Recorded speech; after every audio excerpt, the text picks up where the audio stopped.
سلام و درود. 4 تا نکته خیلی مهم کمک میکنه به بهبودی دیسک کمرتون. 1. خم نشو که کفش باز بکنی، اینجوری قشنگ خم نشو، یا از پاشنکش استفاده بکن یا میشین روی صندلی کفشتو پاک میکنی.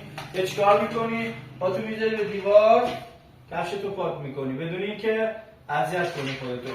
دومین کار چیه؟ بهترین کاری که میتونی انجام بدی اینه که بشینی روی توالت فرنگی.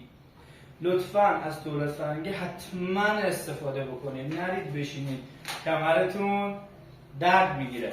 و سومی که شما که شکم داری سعی کن با رژیم غذایی مناسب شکمتو کوچیک بکنی. این فوق العاده است. اگر شکمت خیلی بزرگ باشه باعث میشه گودی کمر بگیری. دوست عزیز، تمرینات مربوط به قوس کمر رو حتما انجام بده. و توی پیج من یه فیلم هم گذاشتم واسه کسایی که دیسک کمر دارن، سیاتیک دارن. حتما این تمرینات رو انجام بدید. دوستتون دارم.